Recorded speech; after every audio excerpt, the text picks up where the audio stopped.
మిత్రులారా, ఇవాళ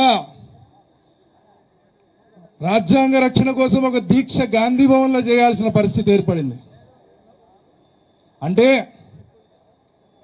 మన దేశంలో ఈ రాజ్యాంగం ప్రమాదంలో పడిందన్నమాట. మీ అందరికీ గుర్తు చేస్తున్నాను, గతంలో ఈ రాష్ట్ర ముఖ్యమంత్రిగా ఉన్నటువంటి ఒక పెద్దాయన మాజీ ముఖ్యమంత్రి వర్యులు కె చంద్రశేఖరరావు గారు గతంలో ఇదే విధంగా ఈ రాజ్యాంగం ఎందుకు, ఈ రాజ్యాంగాన్ని మార్చుకుందాము, ఈ రాజ్యాంగాన్ని తీసేద్దామని చెప్పేసి డాక్టర్ బాబాసాహెబ్ అంబేద్కర్ గారు రచించిన రాజ్యాంగం గురించి లూజు కూతలు కూస్తే, మాటలు తూలనాడితే వెంటనే వచ్చిన 2023 ఎన్నికలలో ఆ ముఖ్యమంత్రిని బండకేసి కొట్టి ఈ రాష్ట్రము, ఈ దేశము, ప్రజలందరూ కూడా, దళిత బహుజన గిరిజన బిడ్డలందరూ కూడా ఏకతాటిపైకి వచ్చి ఈ రాజ్యాంగం ముట్టుకుంటే బిడ్డ నిన్ను మసి చేస్తామని చెప్పి ఒకసారి ప్రూవ్ చేసిన సంగతి మీ అందరికీ గుర్తు చేస్తున్నాను.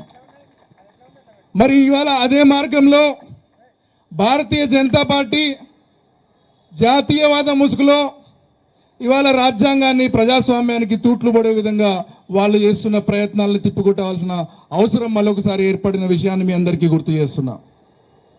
మిత్రులారా, ఈ భారతదేశము ప్రజాస్వామ్య దేశంగా, సామ్యవాద దేశంగా, లౌకికవాద దేశంగా ఈ ప్రపంచ పటంలో ప్రజ్వరిల్లుతుందంటే దానికి కారణం డాక్టర్ బిఆర్ అంబేద్కర్ గారు మన దేశానికి అందించినటువంటి రాజ్యాంగ ప్రతి మాత్రమే అని చెప్పి సందర్భంగా మీకు తెలియజేస్తున్నాను. మరి అలాంటి రాజ్యాంగాన్ని కాపాడుకోవాల్సిన బాధ్యత ఈ దేశ పౌరులందరి మీద ఉన్నదన్న సంగతి తెలియజేస్తూ, ఈ దేశం అంటేనే భిన్నత్వంలో ఏకత్వం, ఈ దేశంలో ఉన్నటువంటి అన్ని కులాలు, మతాలు, జాతులు అందరూ కూడా సమానంగా ఉండాలని చెప్పే కదా ఆ రోజు మన డాక్టర్ బిఆర్ అంబేద్కర్ గారు మనందరికీ ఆ రాజ్యాంగాన్ని మనకు అందించి ఈ సమాన హక్కులు, సమాన స్వేచ్ఛ, స్వాతంత్రం ఈ భారతదేశంలో నివసిస్తున్న ప్రతి పౌరుడు కూడా పొందాలని చెప్పి ఆ రోజు మనకు అంబేద్కర్ గారు రాజ్యాంగాన్ని అందించారు. మరి ఇవాళ ఆ రాజ్యాంగం ప్రమాదంలో పడింది. మిత్రులారా, మనం పాఠశాల విద్యార్థి చదువుకున్నప్పుడు, పాఠశాల విద్యార్థులు ఉన్నప్పుడు ప్రతిరోజు మనం ప్రతిజ్ఞ చేసేవాళ్ళం.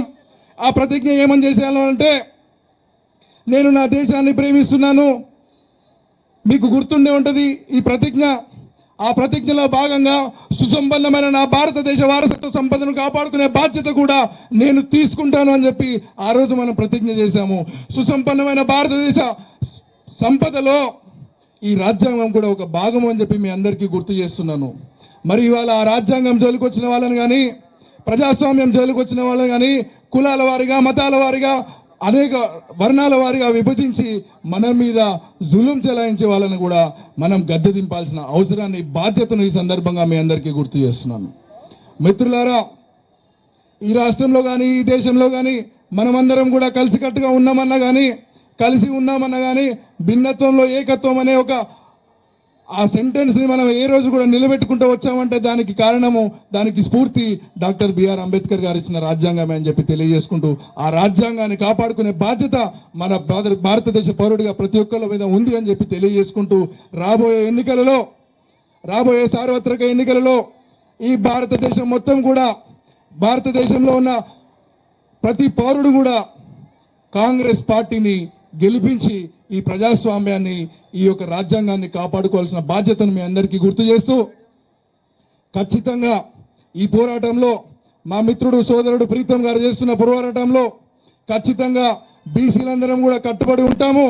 ఖచ్చితంగా మా బీసీ డిపార్ట్మెంట్ కూడా మీకు అండగా నిలబడుతుందని చెప్పి మరొకసారి తెలియజేస్తూ, ఈ దేశంలో కానీ, ఈ రాష్ట్రాన్ని కానీ, ఈ ప్రజలను కానీ కాపాడేది, ఈ దేశంలో ఏదైనా ఒక పార్టీ ఉందంటే ఈ దేశంలో ఉన్న దళిత బహుజన గిరిజనులందరికీ, మైనారిటీలకు అండగా నిలబడే పార్టీ ఏదైనా ఉందంటే అది కాంగ్రెస్ పార్టీ అని చెప్పి మరొకసారి మీ అందరికీ తెలియజేసుకుంటూ సెలవు తీసుకుంటున్నాను. మిత్రులారా, జై హింద్, జై కాంగ్రెస్.